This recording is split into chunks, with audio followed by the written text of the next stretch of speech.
Mchungaji ambaye yuko tunaweza kuketi anapokuja. Asante sana. Tunaweza kuketi.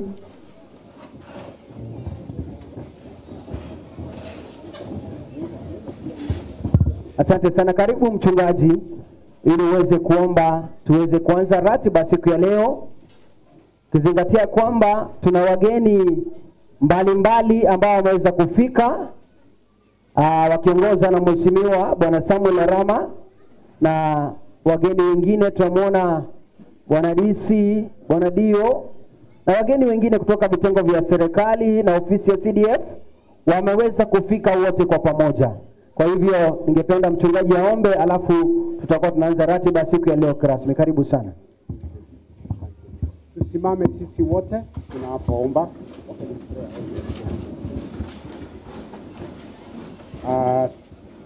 Tuweze kuomba pamoja. Baba Mwenyezi, tuko mbele zako tukiwa na shukurani kuu sababu ya siku hii ya leo. Siku uliyojua, ukaiamuru, ukaiweka wazi tuweze kukutana sababu ya shughuli hii njema ya kuhusu hii shule. Asante kwa wote ambao wamekuja, asante kwa waheshimiwa wetu, asante kwa baraka ambayo umetupa. Ratiba inapoanza, tuanza pamoja na wewe. Washukuru sababu tumeomba katika jina la Yesu Kristo aliye Bwana na Mwokozi wetu. Amen. Asante sana mchungaji. Ningependa kusema kwamba kuwajulisheni kweli kwamba siku ya leo ni siku kubwa sana kwetu kama shule ya Mama Ngina pamoja na constituency nzima ikiongozwa na Mheshimiwa Bwana Samuel Arama. Na kwa hivyo tunaanza moja kwa moja ukiuzingatia kwamba siku ya leo ni sherehe kubwa ya kukabidhiwa basi kwa mara ya kwanza katika historia ya shule hii, kwamba hakujawahi kuwa na basi katika eneo hili. Na kwa hivyo ningependa kutambua wageni wote ambao wameweza kufika katika eneo hili. Karibu sana. Vile ambavyo mheshimiwa ameweza kuwaleta, karibu sana na Mungu aweze kuwabariki. Ningependa niweze kumkaribisha kwanza mwalimu mkuu aweze kutukaribisha mahali hapa. Atakuwa na nafasi ya kuongea baadaye, lakini kuweza kutukaribisha kila mmoja, alafu kisha baadaye tutaendelea. Karibu sana madam. Pige makofi.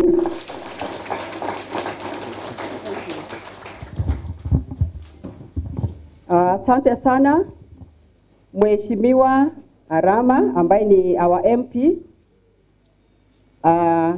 mkubwa wangu wa education Nakuru West Sub County Mr. Luasa, wageni wote ambao wamefika hapa, wazazi, walimu, hamjambo?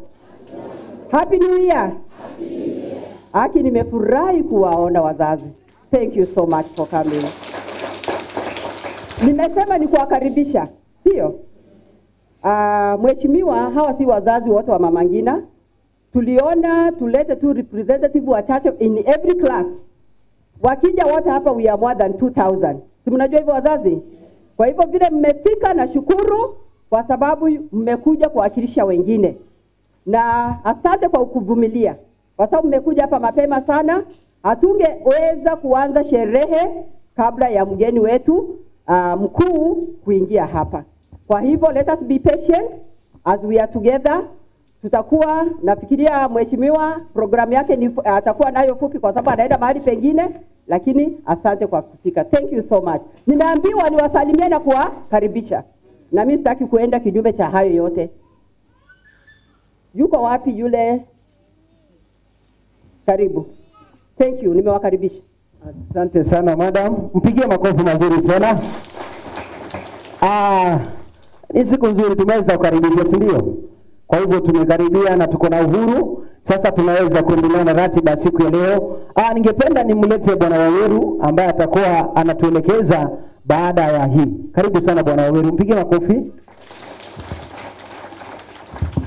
Asante Mheshimiwa mbunge wa eneo letu la Nakuru Magharibi, Nakuru West, Dio wetu, wakilishi wa security, wanakamati wenzangu, walimu na wazazi, hamjambo? Happy New Year. Geukia tu mwenzako mwambie tu Happy New Year. Wazazi, ningependa kusema ni asanteni sana kwa kuweza kufika. Najua mheshimiwa, wengine wa wazazi hawa walifika saa 1. Mikutano ya wazazi tunapatana mapema ili tunamaliza mapema. So walipoambiwa na watoto waje, wengine walitangulia wakaja mapema, kuna wengine wakaweza kuvumilia wakaenda, lakini ningetaka kutoa shukrani zangu kwa wazazi kwa kuweza kuvumilia. Mungu awabariki. Asanteni sana kwa sababu ya kuweza kufika wakati unaotaka na kuweza kukaribisha mgeni wetu. Wazazi wengi najua wananijua, lakini pengine wazazi wa darasa la kwanza ndio bado hatujapatana nao. Katika shule hii ya Mama Ngina tuna vikundi viwili vya uongozi, tuko na board na hata pia tuko na PTA. Kuna chairman wa PTA na kuna chairman wa board. Na basi mimi nayesimama mbele zenu naitwa Wilfred Waweru, mimi ndiye chairman wa board. Na kwa hivyo ningependa kuchukua fursa hii kuweza kusema ni asante sana mheshimiwa kwa kuweza kututembelea. Siku hii tumeingoja kwa hamu na kwa muda mrefu sana. Na kwa sababu umeweza kufika, siku hii mimi si yangu. Siku hii ni yako. Na kwa hivyo kama ni wakati, nitachukua kipindi kifupi sana. Ningelipenda tu kusema wanakamati mahali walipo mtasimama tu tuweze kuwepo. Hataweza kusema mambo mengi ili tukaweza kuendelea. Wanakamati wote wale wako hapa, kama ni wa PTA, kuna mmoja, wapi wengine? Kuna wengine upande huu. Let's appreciate the committee team. Asanteni sana wanakamati. Mnaweza kuketi, hao ndio tunaoshikilia shule pamoja na kuendelea nayo. Yangu kama chairman yatakuwa ni mafupi sana. Ndio unaona hata sijabeba karatasi. Nimesema nitasema mawili matatu ili niweze kuketi chini, kwa sababu nimesema siku hii ni ya mheshimiwa. Jambo la kwanza kabisa ni kumshukuru Mungu kwa kutupa siku hii na kumshukuru mheshimiwa kwa kuweza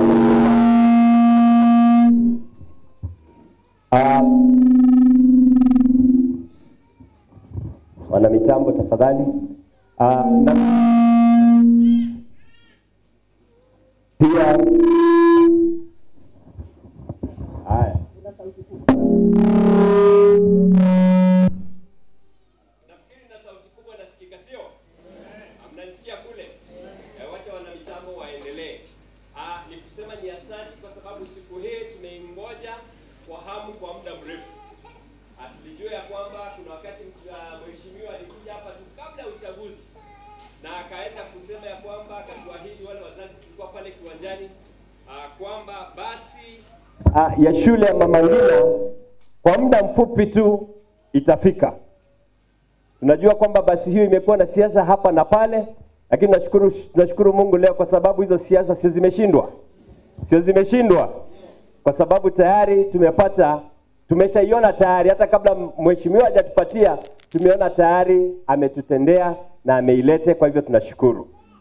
Ningependa kusema jambo la kwanza pia, ningependa kushukuru mheshimiwa pamoja na ofisi yake ya CDF kwa sababu wamehusika sana katika maendeleo ya shule ya Mama Ngina, na wanapohusika katika maendeleo hayo wanahusika na yule mwanafunzi, yule ambaye ndiye mtoto, na yeye ndiye wa maana sana katika shule hii. Jambo la kwanza, kabla mheshimiwa hajaingia kitini, tulikuwa na shida sana ya security ya shule kwa sababu ya ukuta. Tulikuwa na kuta zingine kule ambazo zilikuwa ni za kayapos, ingine upande ule mwingine tulikuwa tumeweka offcuts, lakini alipokuja kitini na tulipofanya request ya proposal, tuliweza kupatiwa pesa na tukaweza kuwekewa kuta mzima. Shule hii ya Mama Ngina is one of the biggest school, even the compound itself. Waliweza kutoa pesa na tukaweza kuwekewa ukuta, na ningependa tumshukuru mheshimiwa kwa kumpigia makofi kwa kuweza kupatia ule ukuta. Kuongezea tu kidogo kwa huo ukuta, na mheshimiwa unajua wakati wa mwisho tulipopatana na wewe tuliona contractor hakuweza kupeleka urefu kiasi kile ambacho kinatakikana, na ukatuahidi ya kwamba kipindi hiki ama mwaka huu tutaongezewa zile kama around 3 courses ili kaweza kukuja juu.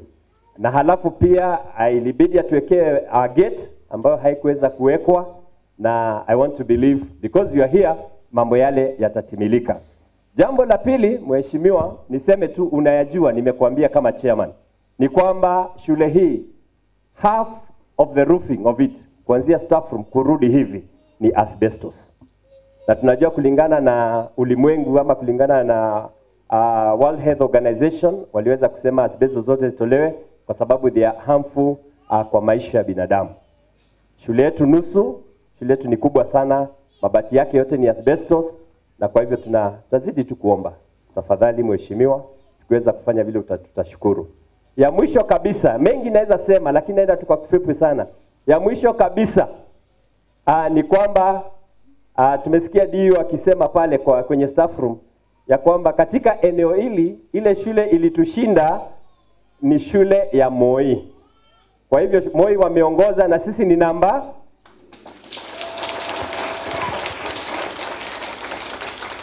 Lakini niseme hivi, hata hiyo Moi haingetushinda. Moi wanatushinda ni kwa sababu wako na nini? Wako na boarding school. Hivyo ni kusema tukiweza kupata boarding, Moi watatuona kweli? Si wataona tu kivumbi? With all due respect mheshimiwa, ningeomba kama Mungu anaweza katuruhusu legacy ile ambayo pengine utaacha katika Nakuru hii West ni uweze kutupatia ama kutuanzishia shule ya boarding. Kwa sababu watoto wetu watakuwa pale wakati mwingi, tutaweza kushindana na zile shule zingine na tutawashinda. Kwa hivyo kwangu sina lingine isipokuwa tu ni kusema karibu sana mheshimiwa na kikundi chako chote. Welcome so much to Mama Ngina. Napomalizia nafikiri nitachukua kipindi hiki tu nimuite tu chairman ambaye ni wa PTA aseme moja, alafu amwalike mwalimu mkuu aseme, alafu kutoka mwalimu mkuu tutaita msaidizi ambaye ni wa Okay, fine. Bwana sifiwe. So nitaita tu chairman just 1 minute. Useme tu jambo, mkaribishe mwalimu mkuu ili tuweze kuendelea. Wazazi wenzangu asanteni, Mungu awabariki. Tuonane wakati mwingine. Happy New Year. Muna furaha. Happy New Year somebody. Salimia yule alimulie keti naye mwambie welcome 2019. Na kama asemi na akisema na unyonge mwambie acha wivu. Basi mmetabasamu kwa sababu ni mwaka mpya na ni mambo mazuri. Mheshimiwa mwalimu mkuu na kamati, DOM chair na wageni wote ambao mko nasi hapa pamoja na wazazi. Happy New Year. Hamjambo. Baadhi yenu na wengi wenu mnanijua kwa maana nimekuwa shule hii miaka mingi. Wale wageni naitwa Rogers Munyalo, PTA chairman Mama Ngina. Kwa kifupi, kwa sababu siku hii ni ya mheshimiwa na sitarudia maneno ambayo imesemwa na BOM chair, lakini nakumbuka wakati tuliita AGM hapa, tukiwa hapa wakati walikuwa wanafanya campaign kabla ya uchaguzi. Mheshimiwa si ati alikuwa amejua ataingia bunge, lakini alisema ahadi yangu iliyo moyoni siku ile itakapofika na ikiwezekana nipate hiki kiti tena, I'll bring Mama Ngina a school bus, and we have it today. Makofi kwake. Thank you. Mheshimiwa, siku moja nilikuwa nikiwa na msiba, nilipompoteza baba yangu Pastor Ruben, nilimtumia ujumbe na alikuwa na mkutano mkubwa mahali. But he sent me his convoy kwangu nyumbani. Na hata siku hiyo, na ilikuwa ni mwezi wa pili, alitumana akasema chairman afahamishwe na PA, your able PA Mr. Koech alileta huo ujumbe. Mfahamishe chairman, hiyo basi niliyowaahidi nitawaletea, and it is here. Makofi. Aliponiambia, I swallowed the words because sasa singekuja kuwaita wazazi niwaambie tumeambiwa tutapewa basi. Unajua wanasiasa hadi ni nyingi. Lakini he kept his word. And it is very true. Na hata saa hizi tumekuwa na kamkutano kale kwa nyumba ndani. Na jambo aliyotuahidi sisi na walimu wetu, ametuahidi na ametukumbusha, hakusahau. Ni mambo yaliyomekuwa mengi. Simpigie makofi. Walimu wetu wa Mama Ngina fanya kazi yao. Na imagine mheshimiwa ameatamka mpaka nikashangaa. Yaani unajua si kawaida sana kuona mheshimiwa member of parliament Nakuru Town West, yeye ana recognize kazi ya walimu wenu.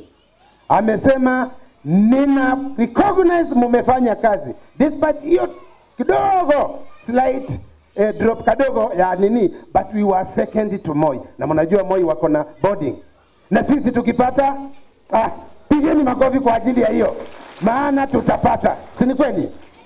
Mwisho, kwa sababu walimu wetu hawakuwa wakifanya kazi peke yao, walikuwa wanafanya kazi chini ya kinara wao Madam Mrs. Mayeko, na tungali bado naye, na simunaona bado anaendelea vizuri. Tumpigie makofi yake. Asanteni sana.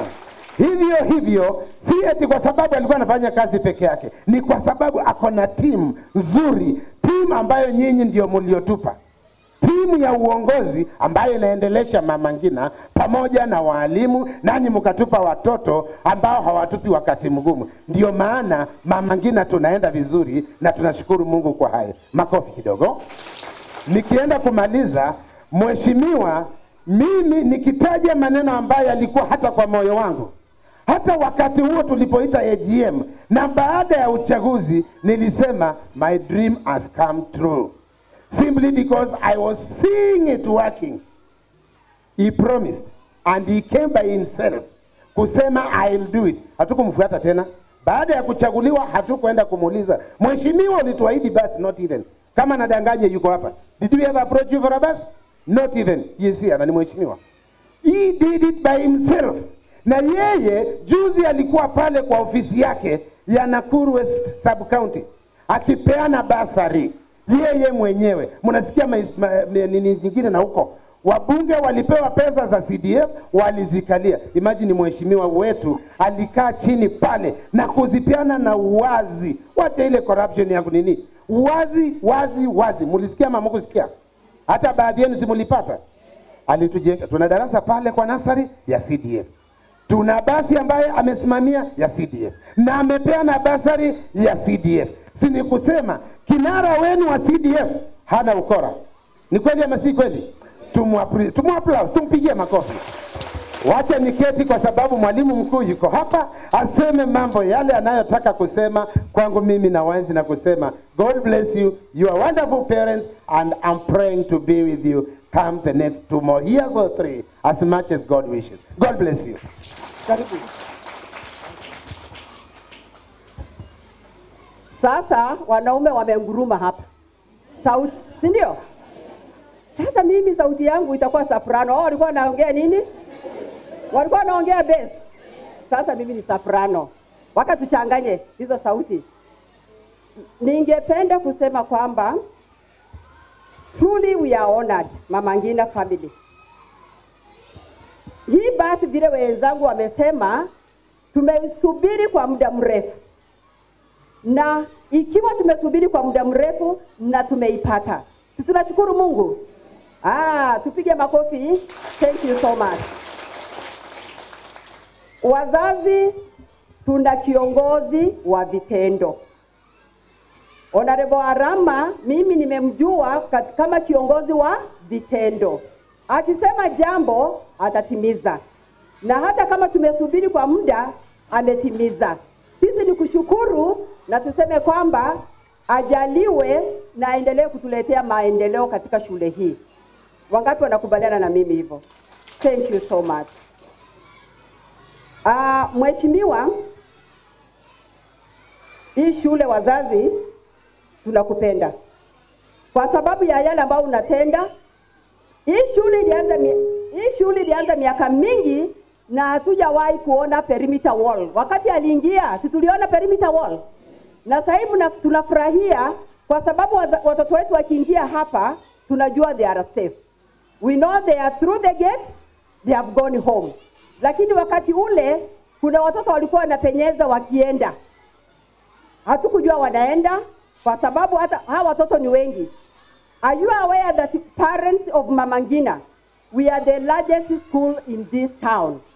Hata Moi is number 2 for enrollment.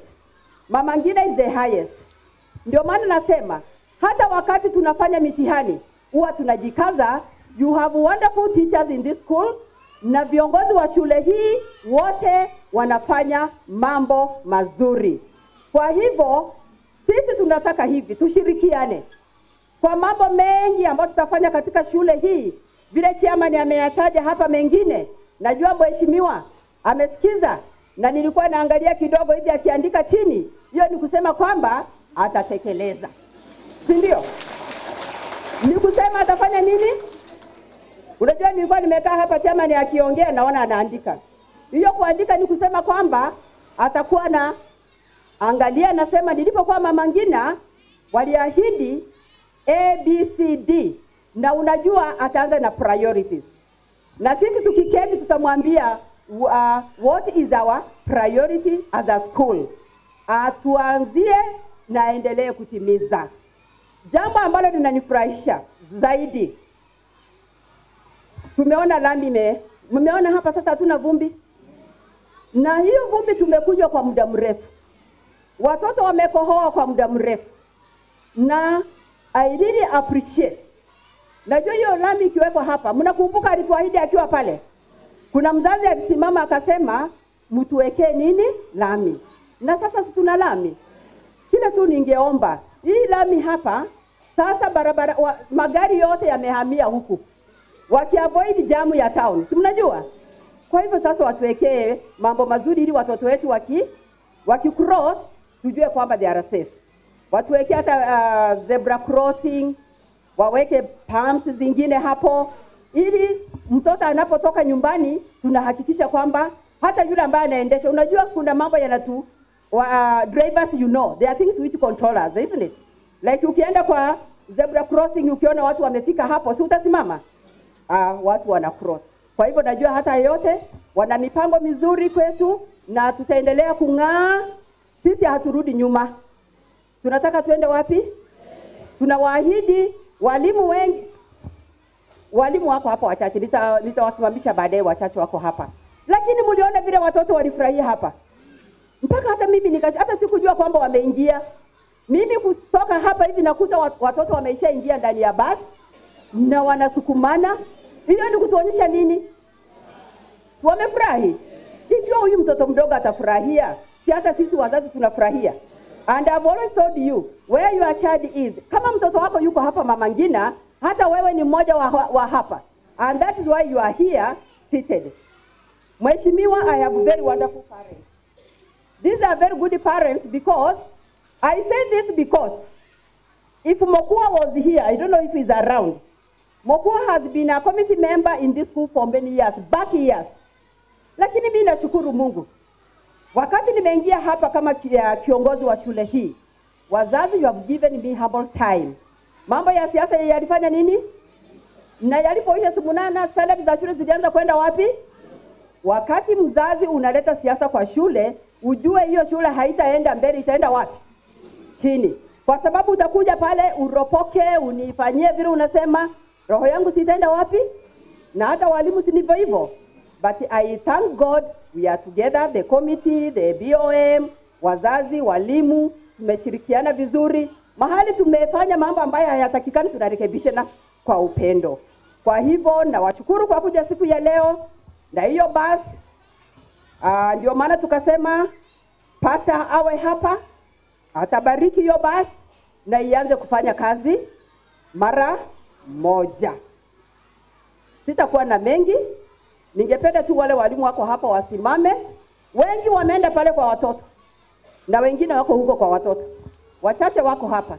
We are 48. Simnajua tuko wengi. This is a 4-streamed school. Madam Chebe ni mwalimu wetu wa guiding and counseling, and she is a class teacher in class 8. Thank you. Miss Anguri, deputy head teacher. Wave for them. Madam Lagati, one of the deputies, wako wawili, wave for them. Madam Asuma yuko hapa, naye ni mwalimu, senior teacher, na pia wa guiding and counseling. Madam Emily alikuwa mmoja wa class 8 last year alikuwa class teacher wa 8 Blue. Hata tukisema shule imefanya vizuri, kuna walimu walikuwa wameshikilia. Kwa hivyo tunashukuru. Mr. Maina hapa naye ni mwalimu wetu wa hii shule hapa primary, anafundisha hesabu, science na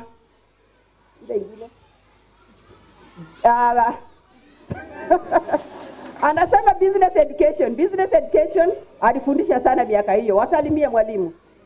Thank you. Kwa hivyo ningependa kuwa let me be just brief, niache program ili iendelee kwa muda ambao unafaa.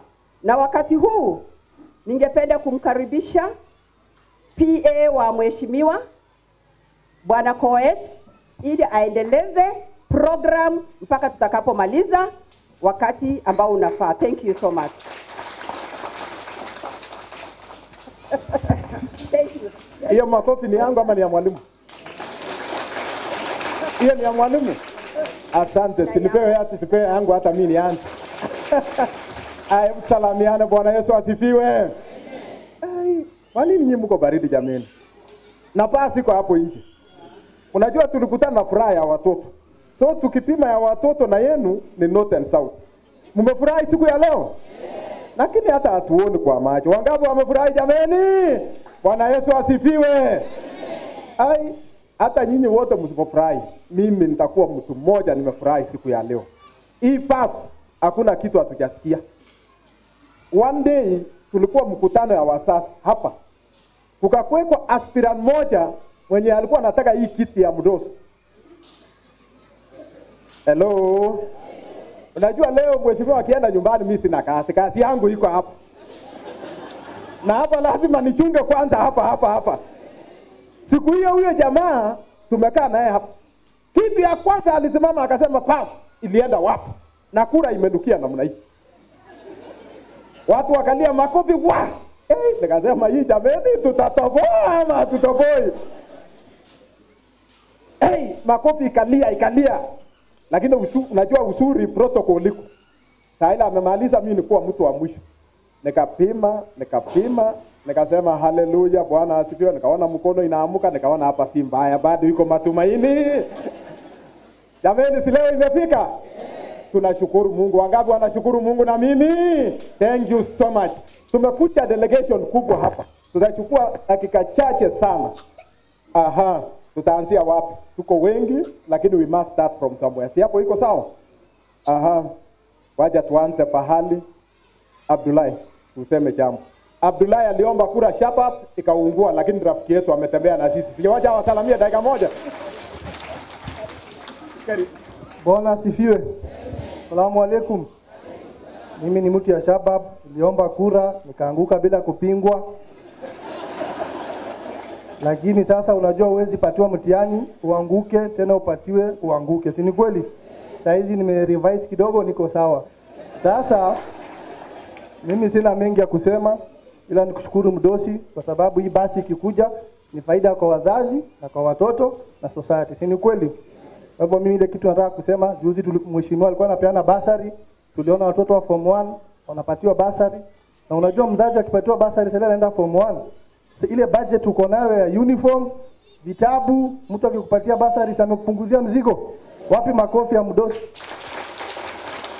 Mheshimiwa, kitu moja mimi ningependa kuomba kwa hii shule. Naona nimesikia iko na wanafunzi wengi. Kama wangetengenezewa library ingekuwa kitu ya maana. Ama mnaona namna gani? Hiyo ni mzuri. Mheshimiwa, kika kwa hiyo program tupate library hapa. Jua hata mimi niko na mtoto hapa, nitafaidika hata mimi. Sawa, mimi sina mengi. Tutakutana 2022 na mheshimiwa akisimama alama ni ile unaweka nini?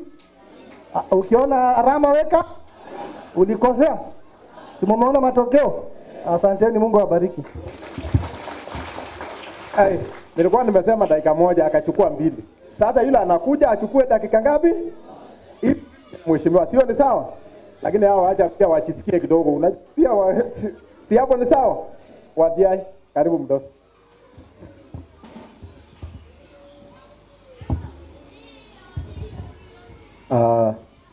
Bwana asifiwe. Bwana asifiwe tena. Hivi naomba kwanza msamaha mheshimiwa kwa sababu ya kukuja kama nimevaa hivi, nilikuwa nimeingia kwa kaduka hapa industrial. Nikaambia iko basi, mimi nikakimbia hapa, si ndio? Sinafaa nikuje nimevaa katai kidogo na suti. Lakini sasa wewe nikubalie tu nikae tu vile niko. Ya pili ni kusema asante sana, na mheshimiwa wewe umebarikiwa. Mimi nikiwa pale kwa gate hiyo basi vile imeingia, watoto wamekimbia kwa basi. Mheshimiwa karudi akaingia. Watoto wakakimbia kwa mlango wa mheshimiwa. Ukiona mahali watoto wanakungangania kwa kusalimia hivi, wewe si ni kiongozi wa maana? Kama watoto wanakutambua paka mbinguni unatambulika. Ndio. Mimi nataka kusema asante sana. Mimi nilisomea hapa Mama Ngina na Madam Ayeko was my teacher. Alinifundisha. Wiki ndio ilikuwa ofisi yake. Alinichapa akanichuna ndio naona niko na discipline. Niko na discipline. Nafurahia sana kwa sababu hapa hakukuwa na lami. Nilikuwa natoka Ngei tuna cross hapa vumbi, ukifika kwa darasa huko viatu hakuna, huko piga rangi na ni vumbi umekanyaga. Sasa wenye wanakuja at least wanashinda vizuri, viatu ni safi, fence imewekwa. Mheshimiwa, you have done me personally proud. As a Mama Ngina alumni, mimi ninashukuru on behalf ya sisi wenye tulisomea hapa mama wote. Asante sana na Mwenyezi Mungu akuongoze na akubariki. Shukrani sana. Wadiaya hajasema alijaribu kura ikaungua, lakini maisha inaendelea. Si hata nyinyi mnajua alikuwa. Lakini unajua uzuri maisha inaendelea, sio ni sawa? Tuko na mgeni maalum. Huyu mgeni ni mkubwa sana wa chama yetu ya Jubilee. Ndiye alikuwa na sign certificate. Sijui kama alikuwa anapewa kitu kidogo, lakini waje atusalamie mtumishi dakika moja. God is good all the time. Asante. Kwa majina ni mtumishi Cheriot, mimi ndio katibu wa chama cha Jubilee. Na ningependa tu kuwashukuru kwa sababu mmekuja kumpokea mheshimiwa na pia kupokea basi ambayo mmepewa siku ya leo. Mnapokea? Mimi naona mheshimiwa Arama anafanya kazi mzuri. Na akiendelea namna hiyo 2022 nikimpea certificate tena kutakuwa na shida. Aende miaka ingine 5 huko ndio ajenga ile mlisema mnataka nini body? Sasa mko mnaangalia vitu yenye anafanya, siku hiyo mnitafute, mniambie wapi certificate yake nitawaonyesha. Asante. Tunaona umesikia hiyo maneno? Amesema amesikia boarding inahitajika. Si boarding ni long term program kidogo. Sio amesema atapeana certificate. Lakini juzi nilikuwa town nikasikia watu wakisema kama aende senator. Ni mmesikia anasema ikitembea? Hello. Mnataka aende senator ama aendelee na hii kazi yake? Mnataka aendelee na hii? Kweli? Wangapi wanasema aendelee na hiyo? Ngoba mdosi kama bado wanataka tu kae umumwe. Iko rafiki yetu kutoka kwa ofisi ya gavana Bwana Nyabuto, dakika moja pigie makofi. Bwana asifiwe. Bwana asifiwe. Happy New Year. God is good. Salamia mwenzako, mwambie salamu ya mwaka mpya ya gavana Lee. Bye. Mheshimiwa Rama, all protocols observed. Mimi nilikuwa hapa mwisho wakati tulikuwa hapa na Mirugi. Mnajua Mirugi? Mnamjua? Mimi ndio nilikuwa pia yake. Na aliniambia kitu moja, ya kwamba mzuri kabila hapo wapi? Mtu mzuri yako wapi? Si mimi kisi? Si aniweka pia yake? Kwani walikuwa wako? Si walikuwa? Akaniambia nini? Mtu mzuri yako wapi? So mheshimiwa, tunafanya kazi na mheshimiwa Rama. Kama ofisi ya gavana tulipita hapa tukasema chibu ni nini? Tukasema chibu ni nini? Hivi karibuni mwezi wa 4 tauni yetu itakuwa city. Itakuwa nini? Tutapewa chata na rais, na mheshimiwa huyu anafanya kazi kubwa. Kwa wale wabunge wako katika kaunti hii, tuko na 11. Ule mbunge ambaye tunaheshimu na tunafanya kazi karibu na gavana ni mheshimiwa Rama. Kwa sababu gani? Yeye akisema kwenda mbele ni nini? Akisema ndio ni akisema rani, tunataka viongozi wa nini? Wa msimamo. Si amefanya kazi kubwa? Mheshimiwa, hata hiyo maneno ya pasi mimi pia nilisikia. Nilitumwa nikaambiwa mambo mengi. Ambia mheshimiwa ni rafiki yako, basi sio nini mambo mengi vile kwa hiyo alisema. Lakini leo si imekuja? Leo si imekuja? Leo si imekuja hapa? Kwa hivyo mheshimiwa, tunasema nini? Tunasema asante. Mnasema asante. Na ile spidi anaenda vile anaenda na mti kweli. Kuna spidi hiyo. Mnaona kunaye? Kwa hivyo tushikane pamoja na gavana na yeye tuende hiyo speed mpaka wakati Yesu atarudi. Mpaka wakati gani? Na wakati ile Yesu atarudi nilikuja Mama Ngina nilipea na karimu. Mungu mbinguni. Asanteni sana.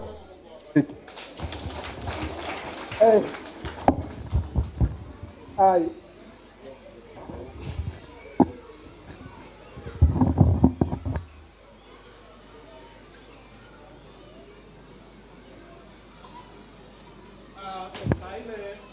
hiyo shughuli ya mtambo inachukua siwaje tuendelee tu. Si sawa? Tunaelewana mpaka hapo nyuma? Niko na marafiki zangu wachache hao nataka tu wawe kidogo kwa sababu tunataka kusalimia wazazi. Wewe tunafikisha hiyo salamu ipo tu. Watoto kazi yetu. Asante.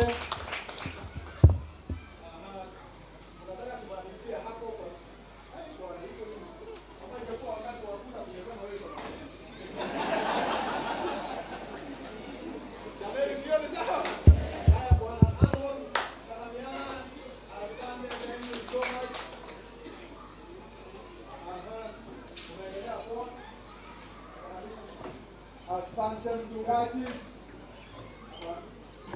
Mchungaji pastor. Mchungaji alikaribia hapa ni baraka. Ile mwaka ya 2019. Mungu ametujalia. Wacha pastor hata aseme amen na aseme jambo dakika moja. Pigie makofi.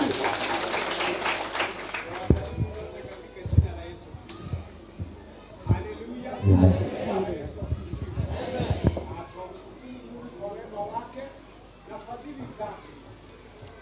Mbele kushawisha pamoja na kuona uaminifu wa kiongozi ambaye amechagua yeye mwenyewe. Nashukuru Mungu kwa sababu ya mheshimiwa wetu. Amekuwa maana na amekuwa wa kuaminika. Uaminifu ni a gift from God.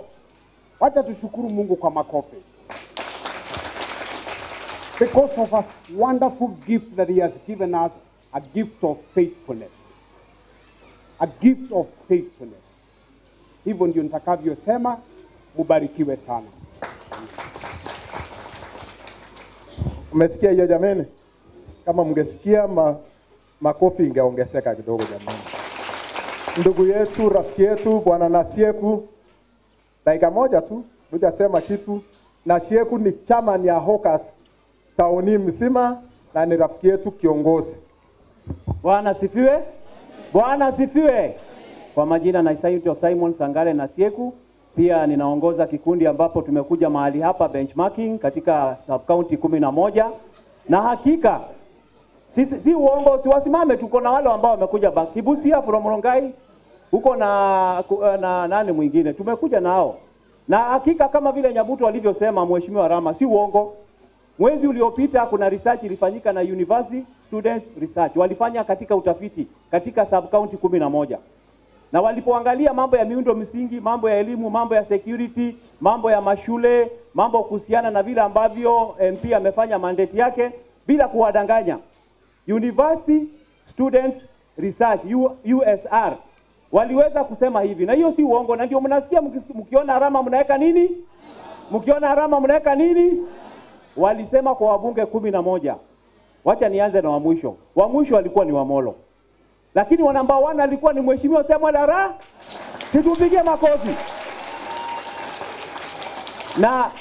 Na hakika nilikuwa nataka confirmation kwa sababu hata kuna John Rukwa kutoka Molo alikuja benchmarking. Kitu hiko ni kwamba mheshimiwa amefanya kazi. Na sisi katika town ndio tulikuwa tumeanza hiyo campaign Arama Senator. Arama Senator. Ndio aweze kutumikia Nakuru West na tumikie kaunti mzima. Miaka michache iliyopita Nakuru West ilikuwa slum. Si mnakumbuka? Mkiangalia mambo ya barabara ilikuwa mbaya. Kipangawe, nani anakumbuka Kipangawe vile ilikuwa inakaa? Si mnakumbuka vile ilikuwa mbaya? Mnakumbuka vile ambavyo drainage ilivyokuwa mbaya?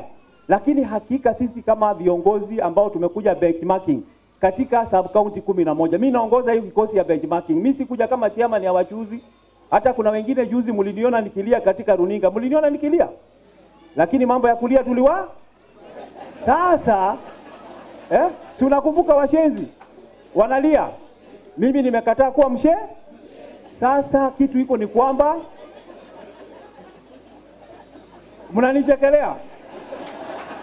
Mimi nililia tu dakika moja, Gujiri ndiye alilia zaidi. Nikamwambia wewe Gujiri, hii kilio ni yako, mimi ni Masai. Usiingize Masai kwa mambo ya Wakikuyu. Mimi ni Masai na ninaheshimu Rais Uhuru Kenyatta na nitafuata Uhuru Kenyatta mpaka mwisho. Wewe Gujiri ukitaka kulia, endelea kulia. Asante.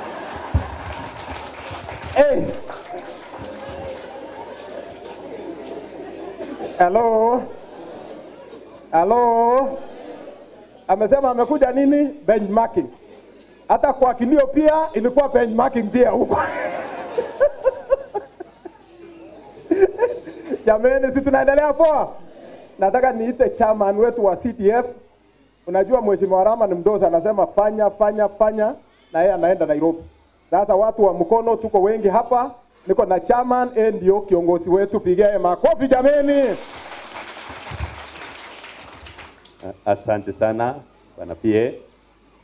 Honorable Mheshimiwa, wazazi and our protocols of service. Kwa wakati huu kabla sijaongea neno moja, hivi wale tunasikiliana nao wasimame, wale walikuja wachache ndio wa salute. Hiyo ndio timu, wengine wako lakini hao ndio walisindikiza chairman hapa. Salute the congregation.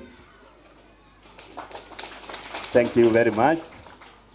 Ile kitu nitasema, sitaki kusema mengi sababu hata mkubwa simwana wako hapa ndiye atasema ile kitu nitasema ahadi imetimia. Thank you very much. Ongezea chairman makofi. Najua wale watu wana deal na pesa aongeangi sana, sio ni sawa? Lakini watu wa mdomo, watu wa mguu kama kwa kazi yao. Lakini pia hiyo sio makosa yangu. Hapo ndio mshahara inatoka, yenye napeleka nyumbani tunakula na mama Cherono. Hatukuangi na kazi nyingine nini. Si ni vizuri kusema ukweli? Hata saa zingine mama Cherono akileta upuzi namwambia umewaona nikitoka na chembe, nikitoka na panga, naenda tuna story na tunashukuru Mungu. Hiyo ni sawa. Haya iko mdoso wa education Bwana Lawasa, pigia makofi. Thank you Bwana PA. Mheshimiwa Rama, wageni wengine ambayo tuko nao hapa, all protocol observed. Amjambo tena. Mimi sitaki kuongea mengi kwa sababu hii tuko na wageni, tuko na mheshimiwa hapa. Ile kitu ya kwanza nikianza kielimu kuhusu Mama Ngina Primary School. Nataka kusema kwamba Mama Ngina Primary School ni one of the few public schools zile za serikali ambayo huwa inafanya vizuri na inafanya vizuri sana, ina support our sub county. Situpigie makofi. Kwa nini nasema hivyo? Sahizi kwa Nakuru sub county, apart from Moi, kuna shule mbili ambayo ndio tuko na sifa naye hapa. Nasema sifa kwa sababu ndio inafanya vizuri, ndio? Ni Moi pamoja na Mama Ngina. They are in the same, wako na ligi yao tofauti. Si namna hiyo. Nikiangalia matokeo last year, Mama Ngina walikuwa na 121 students candidates, sorry, ilikuwa ni 249. Na Moi walikuwa almost the same. Na ukijaribu kuangalia kwa Mama Ngina 400 marks and above, kulikuwa na watoto 4 Si watu wapige makofi. Ukiangalia kutoka 300 and above mpaka 399 walikuwa karibu watoto 192. Ukiona 192 ongeza hiyo 4, hiyo inakuwa ngapi? Yes? 196. 196 minus 249. Unaona?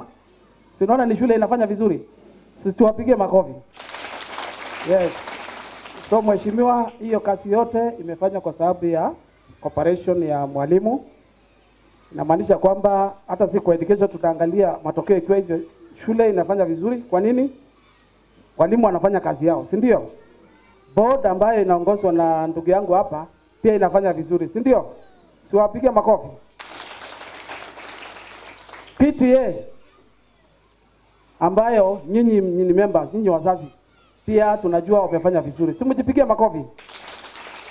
Kwa hivyo ninaomba kwamba muendelee namna hiyo, mshirikiane na shule ili masomo ya Mama Ngina Primary School izidi kuendelea. Si namna hiyo?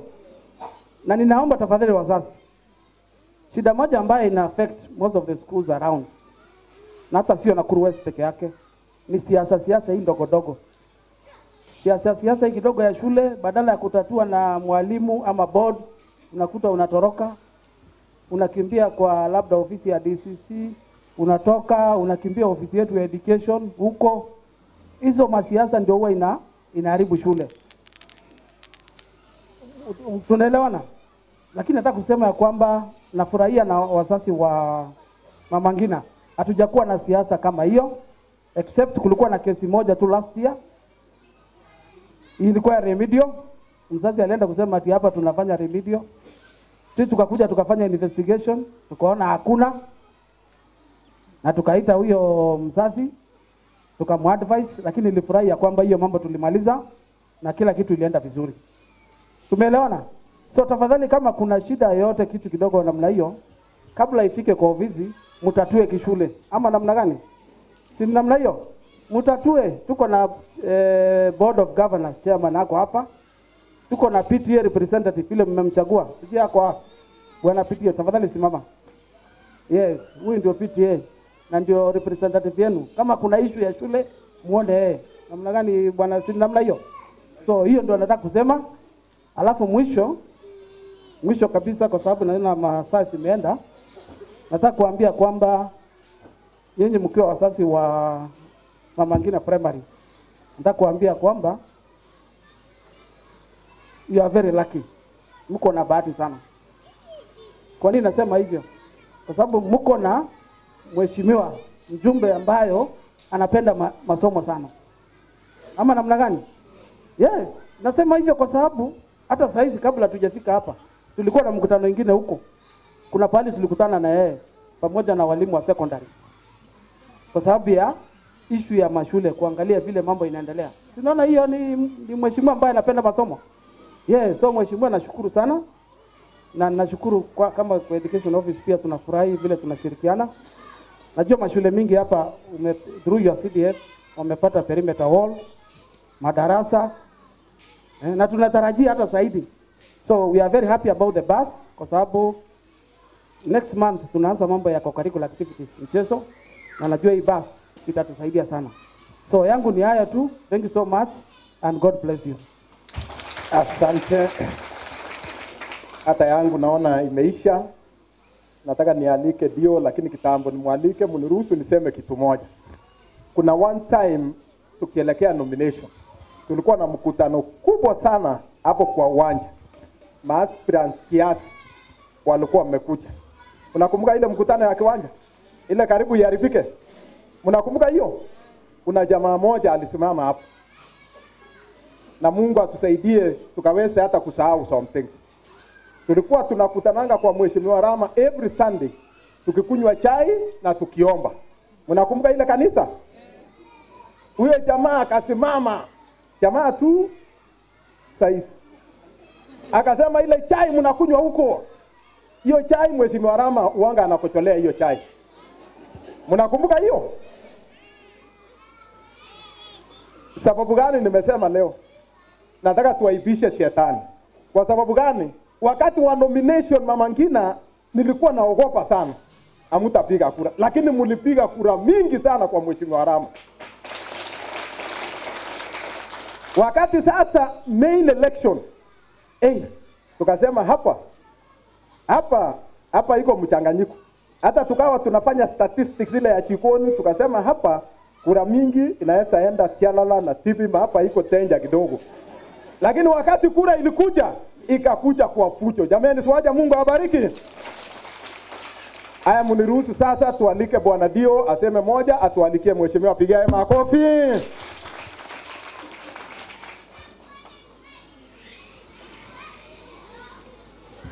Asante Bwana Koech. Mheshimiwa Samuel Arama, Sub County DU, mkuu wa shule, CDF committee wale wako, viongozi wote ambao wako, all protocols zikifuatwa na wazazi. Hamjambo? Hamjambo tena? Hebu nisalimie kwa mkono. Asante. Kwa wale ambao walifahamu, mimi ni Assistant County Commissioner. Ukisema DO, unajua nataka kuelimisha wazazi kidogo. Utaconfuse watoto. So, saa hii tunaitwa Assistant County Commissioner. Lakini ukiita DO ni zamani. Zamani tulikuwa na jina inajulikana sana ni District Officer. Kwa sababu nyinyi ni wa kitambo. Lakini kwa watoto waambie from DC anaitwa Deputy County Commissioner.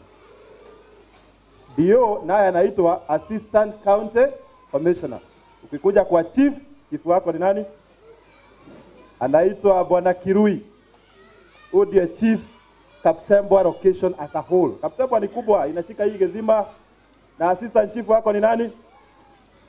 Anaitwa Bwana Mwangi, assistant chief Shabab ama Gezima. Anaitwa Gezima sub location for that is. Na mimi pia the assistant county commissioner wa the whole area ambayo nasimamia the same area Nakuru Town West kwa dakika hii, lakini kutakuwa creation of viwanda division, kutakuwa creation of Kapsembwa location division for that case. Lakini kama saa hii mimi ndio niko na hiyo area yote huko Barut, Kapkures, maybe wengi hawajapatana na wao kwa sababu ya area vile iko eneo kubwa. Kwa hii wakati yangu itakuwa machache. Kwanza wacha nishukuru management ya hii shule kwa kazi ambayo mnafanya na mnaendelea kufanya, kwa sababu hatujaitwa sana hapa mambo mengi sana atikihusu mambo ya indiscipline ama mambo shule kumeletwa maneno ama nini. So mwalimu mkuu na kamati yako, board of management, PTA, tunawashukuru sana on behalf of national government, the executive side. Najua mheshimiwa ni legislature. So ingine wacha nichukue nafasi kumshukuru mheshimiwa wetu kwa sababu mheshimiwa amefanya mambo ambayo hayako kwingine.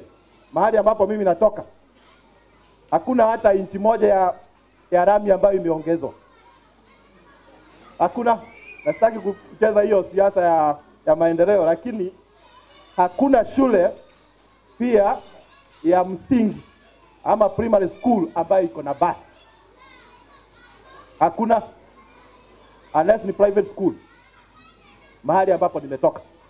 Kwa hivyo kama hujaona, mnastahili kushukuru mheshimiwa kwa sababu kama mko na a school bus and is a primary school, jipigieni makofi, ampigie mheshimiwa makofi.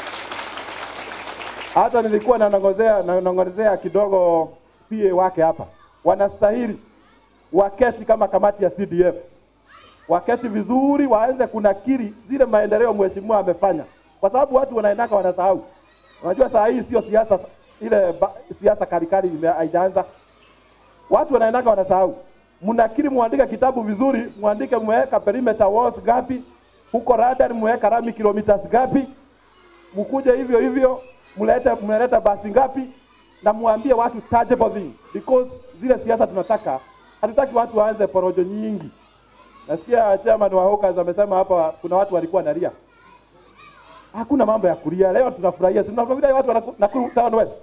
Si tunafurahia? Hapa aturi. Tunafikiria mambo ya kwenda mbele.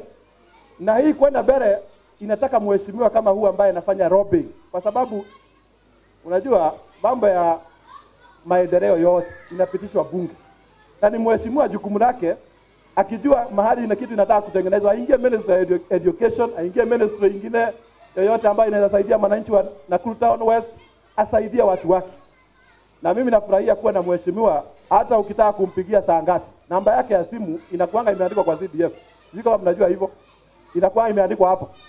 Juzi nilipitia hapo, nikaona namba ya mheshimiwa imeandikwa hapo hadharani, na nikisikia utafiti wangu inanionyesha ya kwamba mtu yoyote anaweza mfikia na simu. Hebu tumpigie makofi. Sehemu zingine watu wanajificha Nairobi, wanasema kazi ni nyingi. Juzi nilikuwa ingine ya, unajua, hata niwaambia kitu ingine, sijashuhudia ingine ambao baby hamjui. Juzi mambo ya basari, unajua basari nyingi huwa watu wana, ukitaka publicity sana, una distribute kama 3,000 kwa kila mtu ambaye ameuliza hiyo basari. Una distribute constituency yote, unapatia watu 3,000, 5,000 kiasi hiyo. Lakini mheshimiwa this time ina record breaking, hata sisi kwa nini watu wa news kwa nini wajaandika hiyo? Wanastahili waandike hiyo, kwa sababu it's a game changer, ya kwamba analipia mtu a whole term. Wale wote waliuliza and they were veteran wa Nakuru Town West, niliona wanalipiwa a whole term, na wengine wale wako very needy, unaona wanapatiwa uniform.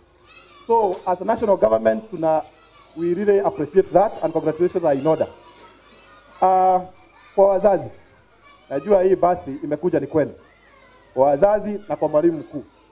Kwa wazazi ningetaka hata wasaidike na hii basi, wasione basi lakini wakiwa na mambo ya harusi na nini na nini, wakikuja kwako mwalimu mkuu, you can get a little revenue from there. You can get revenue. Ukiangalia hii basi kama expense ya mafuta, ukiangalia in other aspect, uangalia as revenue, you can get revenue from that bus. Ya kwamba mzazi akikuja aseme anataka kufanya harusi na anataka basi ifanye 1 2 3, ukiitishwa mafuta kidogo na ya driver na kidogo hapo, at least shule itajisaidia na hii bus, itaweza hata kulipa kama kuna mwalimu wa boda ameajiriwa mahali. Kwa hivyo this bus it has come at the right time kujaribu kusolve problems kadhaa. Usione tu bus, angalia hata wewe vile inaweza kusaidia, na mwalimu mkuu pia mtumia that opportunity kusaidia. Sasa kuongea mengi, lakini kwa wazazi tunataka something that we are calling a 100% transition. Watoto waende shule. Najua hapa nazungumzia wazazi ambao wanapenda masomo, kwa sababu hii ni number 2 school, so nyinyi hamna shida sana. Lakini ukiona mtoto ambaye hajapelekwa shule, particularly wale walimaliza class 8, tafadhali fahamisha ofisi yetu. Ofisi ya rais iko hapo kuwashughulikia, tutawak na kila mtu kuhakikisha mtoto kama yule shule ambaye ameitwa, hakikisha ameenda huko. Kama ni day school for example, najua wanapatiwa pesa inawagojea huko 22,256. Hiyo pesa imetumwa na serikali iende ifunze mtoto wako, na wewe unakaa na mtoto wako kwa nyumba kwa sababu alipata 140 ama 120. Hiyo 120, unajua tunalea watu ambao ni wakora. Hizo gangsters ambao tunasikia zinaitwa sijui Gaza, zinaitwa Five Fingers, zinaitwa sijui nini, ni watu dropouts wa class 8. Maidi, wacha nikwambia mzazi, maidi ya mtu ambaye ni wa class 8 na mtu wa form 4 akiletwa hapa leo hii, naweza kukwambia ni tofauti, ni kama bingu na ardhi. Huu wa class 8 alikuwa mwerevu, lakini wa 8 wa class form 4 ambaye amemaliza form 4 na amepata E is better off than a class 8 dropout. Mimi nakwambia hivyo. Ile experience niko nayo kwa sababu tumeshuhudia wezi wengine ambao ni wajinga sana. Na nitaja hivyo. Hii Kaptembo hii eneo ya chini. Unapata mwizi anachukua pesa yako na anakudunga kisu. Huo ni class 8 dropout. Hiyo nakwambia hivyo. Na kwa hivyo hatutaki mambo ya class 8 dropout.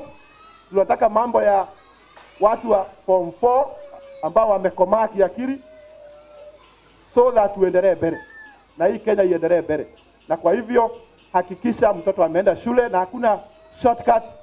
Atakwambia hakuna shule. Ukikatazwa shule, kuja kwa ofisi zetu ziko open. Utuambie mtoto wangu ako the nearest day school ambayo iko ni Nakuru Town West na amekatazwa hapa. Tuambie sisi. Usiende kucomplain peke yako ukisema ati sijui nitapeleka mtoto wapi.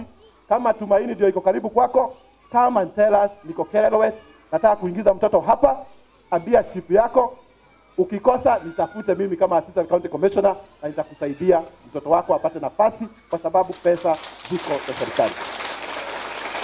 Kwa hayo mengi, simunipatie nafasi kwa makofi, maybe makofi 3, tumkaribishe mheshimiwa aweze kunena naye nasi, kwa sababu ni siku yake. 1, 2, 3. Karibu mheshimiwa Nakuru Town West.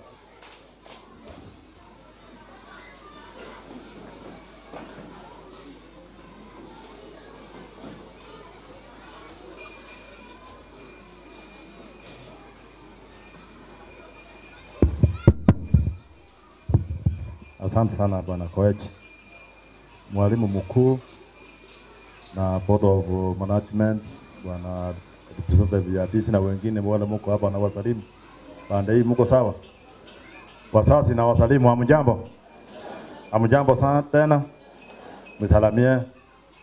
Asante sana. Nafikiria leo ni siku muhimu sana. Si kwenu peke yake. Ni watu ya pande hii wote, kwa sababu vile wengine wamesema hapa, hii basi ilikuwa inaongojwa sana. Mlikuwa mnangoja basi? Si mnajua hii basi vile Koech amesema karibu ilete vitina wakati fulani. Mnajua karibu, pengine nyinyi ya Mungu mnajua. Hii basi tumeleta hapa leo, maneno yake kuanza leo. Ingekuwa kuja wakati fulani, lakini pia wakati ekukuwa inakuja 100%. Ilikuwa imewekwa pesa kidogo, ile ingekuwa nyinyi kama wazazi tena muanze kupeana pesa ya kuenda kuilipia mumalizi. Lakini basi tumeleta hapa leo imelipwa 100%. Hakuna wakati mzazi ataelezwa ambiwa atienda lipa pesa kidogo ya kuenda kulipa basi. Na basi imelipwa 100% na ni pesa zenu za CDF za Nakuru Town West constituency. Tunaelewana hapo? Hii bus imelipiwa hata insurance. Kwa hivyo mwalimu, hii bus iko pale, inaanza kuanza kufanya kazi anytime, kwa sababu najua wazazi ya pande hii saa zingine hawakuangi na pesa ya kwenda kulipia maneno kama hayo. Na mnakumbuka wakati tulikuwa tunafanya campaign, tulipita hapa na tukasema maneno ya hii pass, nikasema nikichukua nitawaletea pass. Nikasema hii barabara hapa itawekwa rami. Mlikuwa hapa wakati hiyo, iko wazazi walikuwa hapa. Nilisema hii barabara itawekwa rami. Si mnaona imewekwa rami? Imewekwa rami. Na hiyo pesa inaweka rami ni pesa yenu ya Nakuru Town West. Kazi yangu ni kwenda kutafuta kutoka huku kuja kufanya kazi. Tunaelewana wazazi? Na nataka kuwaambia kitu moja ya kwamba walimu wale walikuwa hapa wakati wale watoto walifanya standard 8. Walifanya vyema sana kutoka hii shule. Watoto wale wameenda boarding schools. Zile pasari tumesikia bwana DC alikuwa anasema hapa. Wakati niliangalia niliona watoto wengi wametoka shule ya Mama Ngina. Iye kapidi nikapigia mwalimu mkuu, nikamuuliza ya kwamba nimeona watoto wengi sana this time mmepeleka boarding schools. Na kweli akaniambia walikuwa wamefanya mzuri sana. Later nikaongea na education officer, nikamuuliza, akanitumia ile result. Nikaanza kuangalia. Na wakati niliangalia niliona kitu ya ajabu sana. Ya kwamba wale watoto wamepita kuitwa mashule mzuri. Ni wale watoto ya wametoka miti ile haijiwezi. Very poor families. Yaani hawezi kabisa. Kusidi ya kwamba hata kama tungemlipia ya ile pesa ameitishwa ya kuingia ile shule, hawezi kupata ile nyingine. It was going to be useless. Hii watoto hawangeenda zile shule zilikuwa zinatakikana. Ndio nikakaa nikaangalia, nikasema wacha nilipie all students wale wana join form 1. Hakuna mtu aliniambia, mimi peke yangu ndio nilikaa. Kwanza nataka kushukuru kamati yangu ya CDF sana ikiongozwa na German wangu hapa, fund manager, PA yangu na ofisi yangu yote. Kwa sababu hii watu hawakulala wakati shule zilikuwa zinaenda kufunguliwa. They were working up to evening. Usiku walikuwa wanaenda usiku. Ndio hizi checks za hizo watoto zikuwe tayari. Kwa hivyo kutoka Nakuru Town West constituency hakuna yule mtoto hata moja yule aliitwa shule ya serikali ya boarding inatakikana akose kuenda, kwa sababu sisi tumelipia hawa 100% first term fee.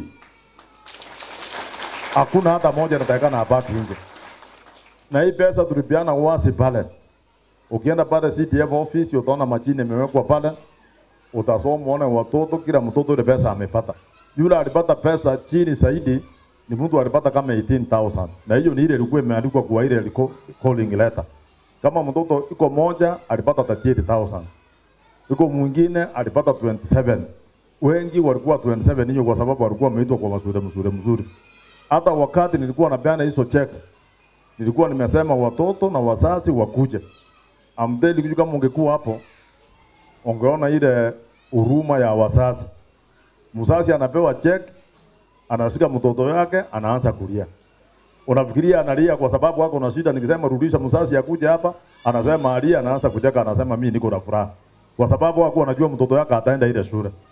And students from poor families have been missing presence in national schools because maybe ya negligence ya viongozi. Kwa sababu kama mimi nimeweka among to put almost 20 students kutoka kwa wale nimesponsor na pesa ya CDF on 100% bursary per year, wala wanalipua pesa yote. Among to put around 20. Na kitu niliona Mungu anafanya vitu ya ajabu. Wale watoto wamepita mzuri sana, wanaenda national schools. Sile mnasikia mzuri kama Kapsabet, wengine wanaenda Nakuru High, wengine wanaenda Pangani Girls, iko mtoto ameitwa Alliance Girls, mwingine ameitwa wapi? Watoto Maranda na zingine zile mzuri. Wazazi yao ni wale waita wanaendeza baiskeli, boda ama mama yule anauza mboga. Na iko mzazi mmoja alikuja kwangu, yeye anaendeza baiskeli, ni mtu ya boda. Akakuja akanieleza akasema, mheshimiwa, mimi nataka mtoto yangu unipelekee shule inaitwa Nakuru West kwa sababu hapo ndio nakaa karibu. Nikamuuliza kwa nini, ako na marks ngapi? Akaniambia ako na marks 392. Nikamuuliza mtoto alikuwa anasoma wapi? Alikuwa anasoma Kaptembwa. Mama kumwangalia akaniambia mtoto hata si wangu, ni ya mtoto yangu, na mtoto yangu ni mrevi, hawezi kupeleka hii mtoto. Wacha niwaambie hii dunia Mungu usimuone namna hiyo. Hii watoto wote wamepita maji ni watu wala hawawezi. Lakini mimi nimeangalia, nimeona wacha waende kusoma kwa sababu watapoteza nafasi zao. Na hiyo mzazi zaidi nilienda kumtafutia shule, nilienda nikamtafutia Nakuru High. Kwa sababu yule mtoto alikuwa ameitwa Ikuu huko Meru. Mama hata ajui Meru iko wapi. Unamuuliza Meru iko wapi, anasema ajui. Na zaidi nilienda kumtafutia mtoto hapa Nakuru High. Nikamlipia school fees na bursary. Nikamnunulia uniform na pesa yangu.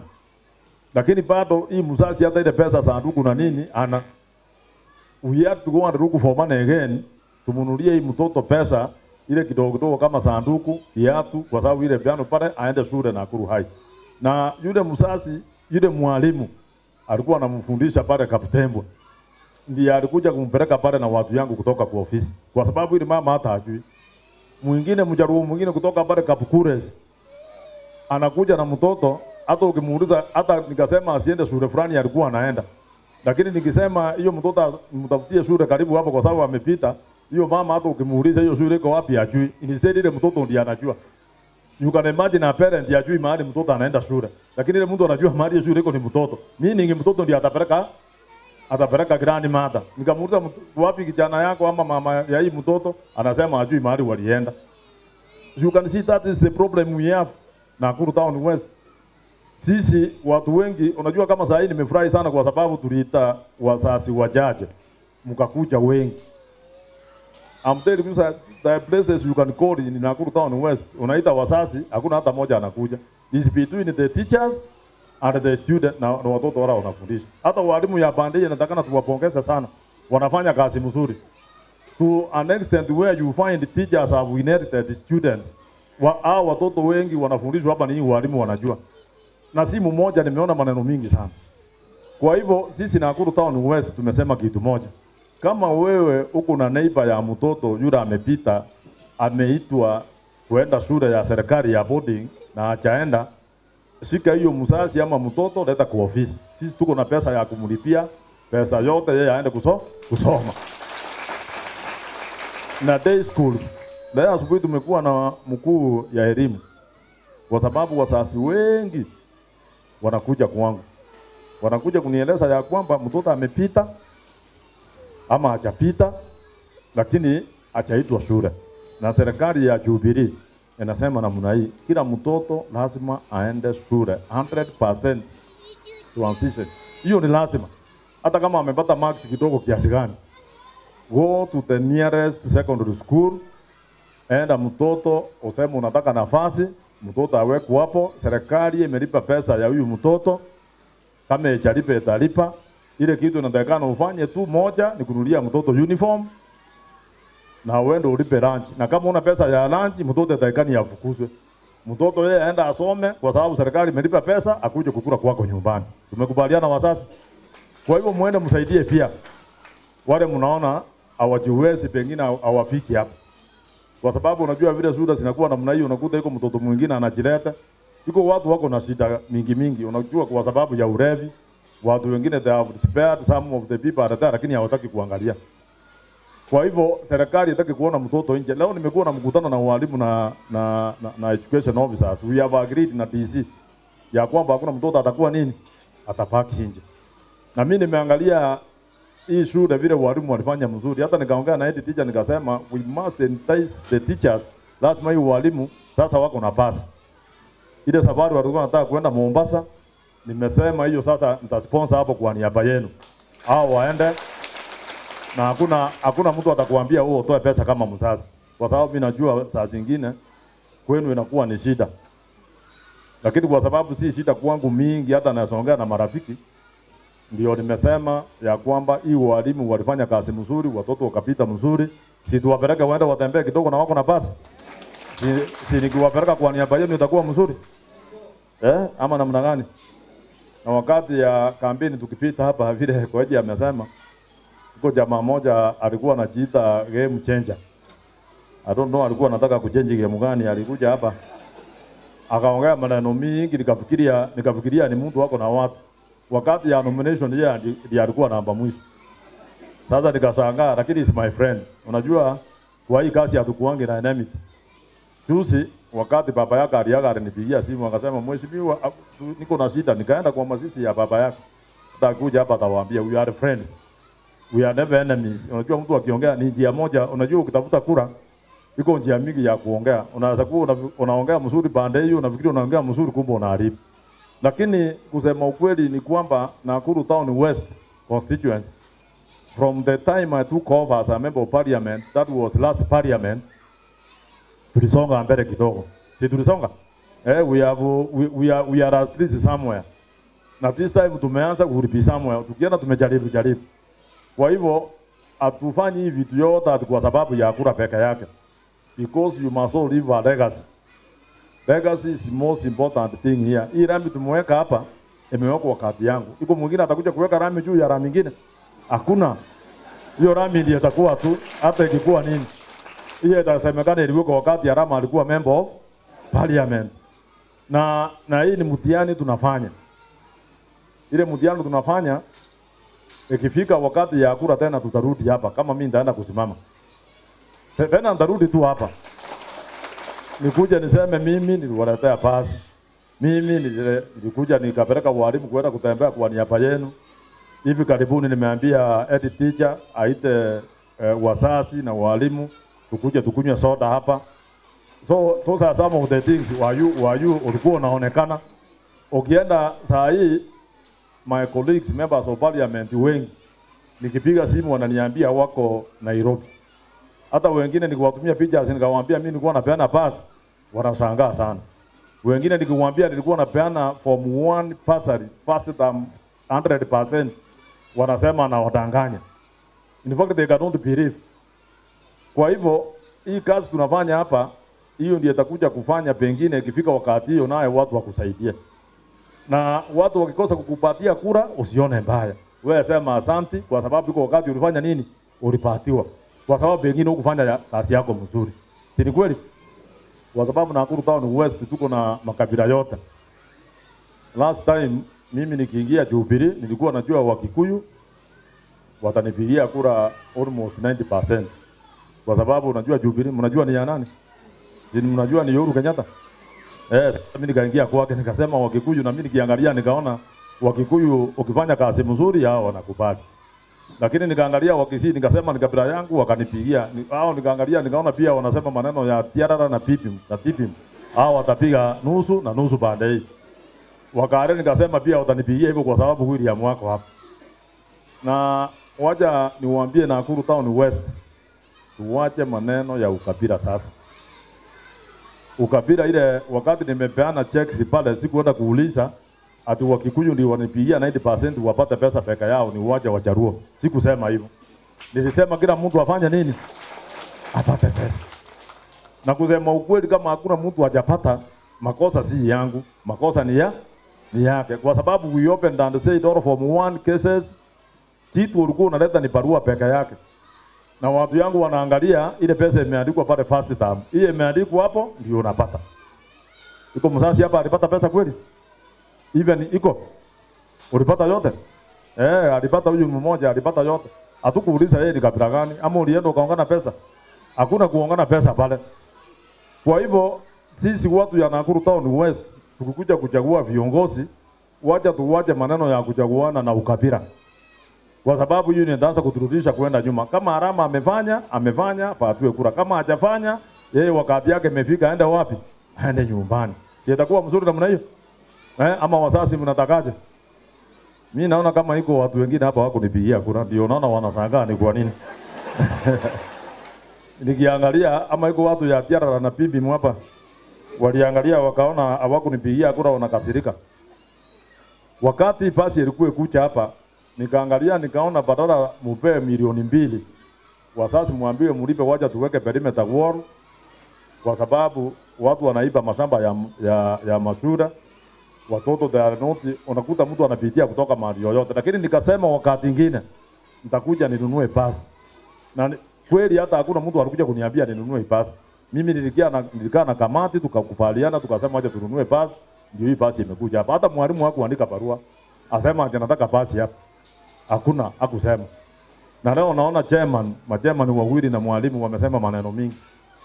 Kitu ile moja nilikuwa nimesema hata hawajasema. Hii kutoa ile mabati asbestos hiyo tunatoa, hiyo already nilikuwa nimeambia hata mwalimu tutoa hiyo mabati ile asbestos yote tunatoa. Tutaweka ngine mpya, atatu wanakanashua yu. Na hakuna mzazi ataambiwa atoe pesa hata moja ndururu. Hiyo ni mimi na hiyo pesa ni yenu. Hiyo pesa yote tutaweka hapa. I had a vision ya hii shule hata kabla hawajaongea. I always tell this teacher here, hata wakati ya transfers, mimi ndio nilisema mwalimu ya Mama Ngina na mwalimu ya Kaptembwa wasitolewe. Kwa sababu huyu iko maneno nataka kufanya na yeye hapa. Ya kuja kuanzisha hiyo boarding. Tunataka tuanzishe boarding hapa ndio tu contest Moi primary. And I can tell you for free today, kama hii shule Mama Ngina ndiye ilikuwa namba 2 na and it's not a boarding, tukiweka boarding hapa hakuna shule nyingine itafikia hapa. Tatu wanakanashua hiyo.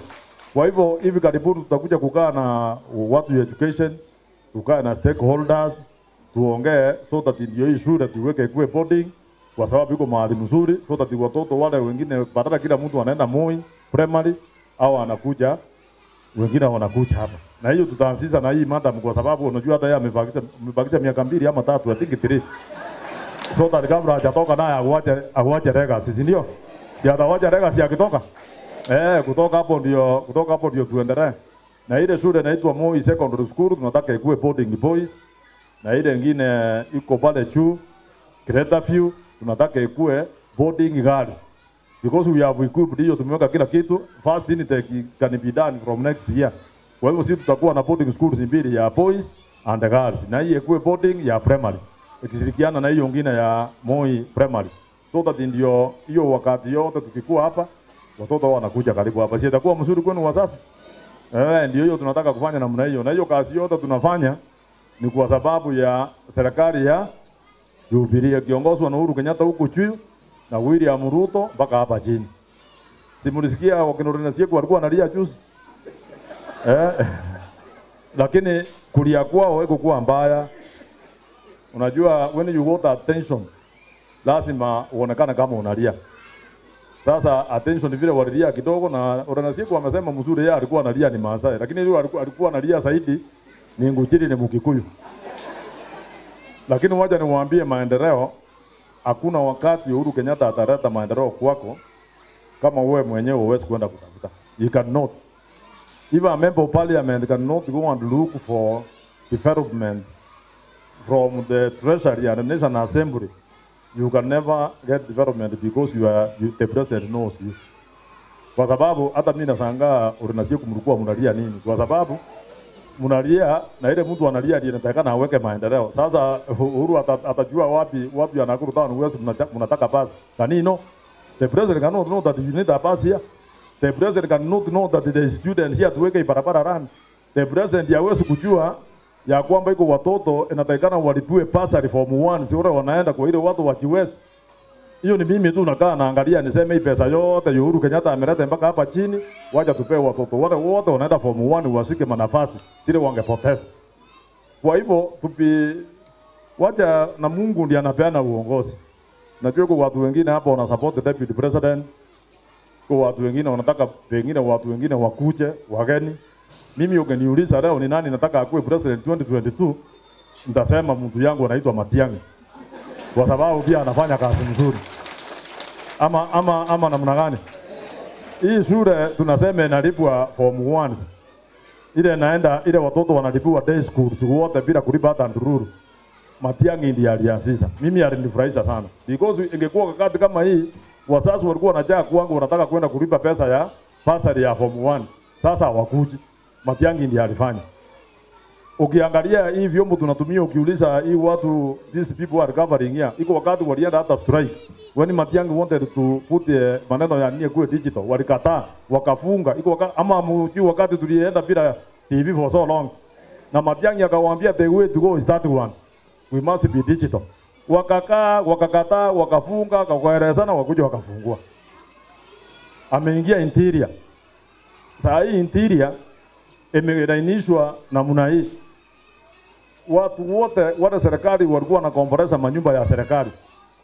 Wote wale walikuwa wanalipwa pesa mingi. Unakuta nyumba ya serikali unalipa 60,000, lakini kama askari yule anaishi ndani ni mtu hata ukianza kuangalia ile house allowance yake angepewa hata uwezi kuwa hiyo. So Matiang'i akasema kuacha kila askari apewe pesa yake aenda akomboe ni mwanadamu, akomboe mahali anataka. Na askari wakafurahi. Saa hii askari wako kila mahali, they are tenants. Wale walikuwa wanakomboleza pesa mingi akasema hiyo pesa hakuna. He saved the government almost 3 billion. And that is what the president told us in a meeting ya PG. That Matiang'i has saved my government almost 3 billion in terms of kwenda kusema askari wapatiwe rent, waende kulipa mshahara, wapatiwe rent allowance as opposed to ile serikali ilikuwa inalipa. Sasa hiyo mtu amefanya kazi mzuri kwa sababu kwa Kisii sisi ni wachache Kenya.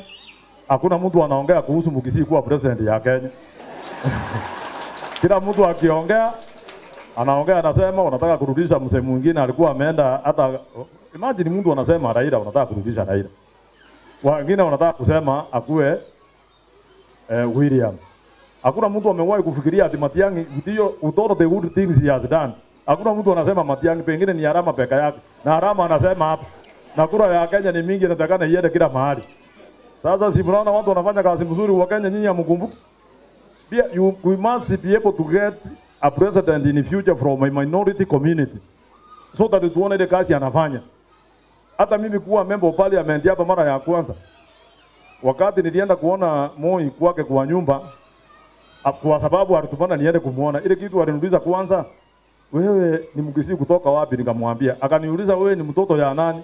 Namwambia Arama. Anasema Arama ni nani? Nikamwambia wewe kumjua mzee. Akasema wewe si mtoto ya Nyachae? Nasema hapana. Wewe si mtoto ya Nyamweya? Nasema hapana. wewe si mtoto Yomanga. Anasema sasa, anasema wewe ulikujaje mpaka ukachukua kura hapa? Unaona sasa watu wanaona sisi ni minority. Hawajui pengine we can even deliver better, we can do better things than those people who are here.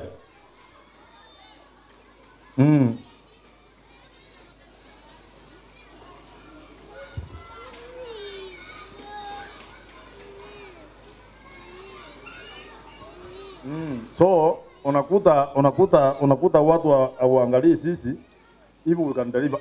Leo niseme hapa kama mimi nataka kusimama nikuwe gavana ya Nakuru. Watu watanipigia kura kweli? Hapana, watasema waachana na Mugisi. Hiyo kiti ya Nakuru Town West. Watasema hiyo kiti ya Nakuru hata ni bahati amepata, watasema waachana na yeye. Waseme waje akae tu hapo. And you know I can deliver if I can be able to take from one wote in our constituency waende ile skuru wangeenda. Si nimefanya kazi mzuri? So waje tuwache maneno ya ukabila sisi. And you know I could even see when I was campaigning here, people could talk a lot of many things.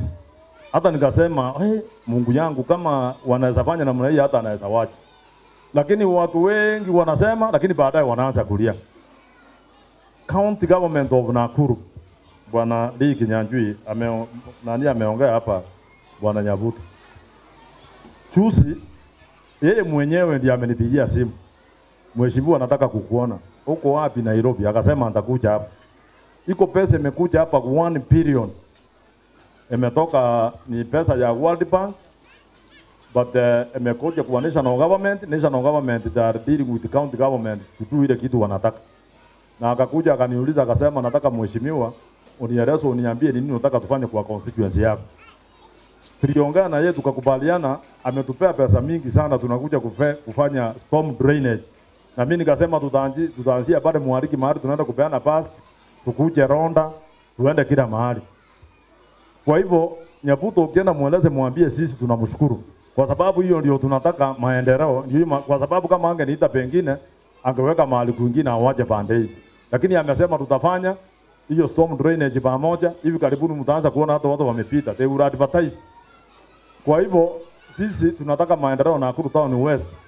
Ukiangalia Nakuru Town West na Nakuru Town East, Nakuru Town East ilikuwa inapewa kila kitu, sisi tunawachwa pande hii. Lakini from the time nilienda nimejaribu kuleta vitu pande hii. Pale Parut na Kapukures tunaweka rami kama ile imewekwa London. Ile huko mahali mimi naishi. Hiyo rami ingewekwa last parliament, lakini kwa sababu ya siasa mbaya na siasa ya ukabila, yule jamaa anaitwa Kitiriti akaenda akaambia David President ya Tiarama kuweka rami kuenda hapo ng'ambo, sasa atapata kura mingi. Waje kupeleka rami, waje tumushinde nikikua ndio niweke nipate mileage. Sasa alishinda. Sio naona sasa maneno ya Mungu vile naye anasema ndio tunasema kwa Biblia Mungu ndiye anapeana uongozi. Sasa akaenda akakataza rami kwa sababu aliona David President wakakataa kuweka, nikashinda kura, tena sasa ndio napigania niende kuweka rami. Kwa hivyo maneno ya Mungu huwezi kujua. Si ni kweli? Kwa hivyo sisi tunataka tusaidiane kama wananchi wa Nakuru Town West. Mnajua tuko na DC hivi karibuni. Ile police station ya Kaputengwa tumeweka pesa, tunataka itengenezwe ikuwe standard, tupate hospitali, tupate DCIO, tupate mtu ya traffic, so that we operate in a way where we do our things as a constituency. Hakuna kuenda Nakuru Town East. Sasa unataka maneno ya hospitali ni hapo, kwa sababu tumeweka pesa tunatengeneza. Wakati tunataka maneno ya DC yako, unaona deputy, unaona nini yake yako hapa. Kwa hivyo sisi tunataka tusaidiane bila kuangalia umetoka wapi ama wewe ni kabila gani. Si ni kweli? Hiyo ndio tunataka. Sasa hii basi leo tumekuja hapa tunataka tuipeane na vile mmoja amesema hapa, hii basi can be bringing revenue. Itakuwa inaleta revenue ikikombolewa. Ikienda mahali hiyo pesa itakuja kwa shule, mwalimu utaweka, maybe you can also do small things. Ukipata hiyo pesa kutudeport, because I know kama iko shule iko na board of management wazuri understanding, au wameongea hapa ni hakuna wengine wazuri kama hao. Ukiona huyu chairman na huyu chairman hapa, these are very good people. Kwa hivyo muwasikirie vile umesema ukae miaka 2, hiyo hata si miaka 2 peke yake. Wewe unafanya kazi mzuri, endelea kurudi. Uendelee kurudi kwa sababu hao ni watu very understand. Wakati pasi ilikuwa inaleta fitina hapa sana. Wakati watu wanaleta fitina na pasi, hao ndio walisimama wakakataa, wakasema tuache maneno ya fitina, mheshimiwa atupe ukuta, pasi ataleta siku nyingine. Na mimi nikawaheshimu, nikasema hiyo pasi nitaleta leo. Tumekubaliana wazazi kwa hayo machache. So I think iko mtu ya county government amekuja late kidogo. Ndosi utakuja ongea, utakuja unataka kuongea kidogo. Hiyo najua naona salamiana tu, just say hi. Wacha salamia kidogo tu, ongea, hakuna maneno. Mheshimiwa wa sehemu hii, Arama, wageni waalikwa, wazazi, wanafunzi, hamjambo. Pole, nimekuja nimechelewa kidogo, lakini nilianza shughuli saa 1. Nimekuwa nikishughulika tu. Ningetaka kufika hapa mapema sana, lakini kwa sababu ya hizo singeweza kufika hapa. Hata hivyo, I want to congratulate everybody kwa sababu ya kukubali kuja kushirikiana siku ya leo, kwa sababu a bus is no longer a luxury. It is a necessity. Ni kweli mheshimiwa? A bus is a necessity. Ili kuweka chumvi ama kuongeza ladha kwa masomo shuleni, najua basi hii itatumika katika mambo mengi sana. Kupeleka wanafunzi kujionea ama field studies na kadhalika. Otherwise mimi sitasema mengi, nimechelewa na pengine nikiongea nitakuwa nikirudia. Mpokee salamu kutoka kwa Governor Lee Kenyanjui wa Nakuru, na he is supporting you 100%. Thank you. Asante sana. Kitu kingine nilikuwa nimesahau kidogo ni ile quarters ya ile iko mtu anaishi, nafikiri sijui kama mwalimu alitoka. Mwalimu ile mtu alikuwa anaishi hapa alitoka ama bado iko shida?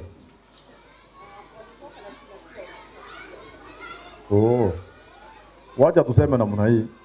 Kama watu walikuwa wametoka kwa shule kwa sababu ni nyumba ya serikali ya shule, wasijaribu kuja kuingia hapo, kwa sababu itaenda kupeana amri saa hii. Wakionekana hapo watashikwa, watapelekwa kotini. Bwana Ndosi, tusaidie. In fact, what you do, get ya policemen, waja watu watafutwe. Kama wanataka kuja kuingia tena hapa, washikwe kwa sababu tulifukuza, wapelekwe kotini, maneno ikuwe sawa. Tunashukuru sana. Nafikiria tutawaachia hapo. Sasa wazazi tutaenda kuwapasi. Wacha tuende kuwapasi sote, niende nipeane vifunguo pale. Alafu nipeleke basi nyingine huko mwalike, lakini Mungu awabariki sana. Asante sana kwa kufika. Thank you so much.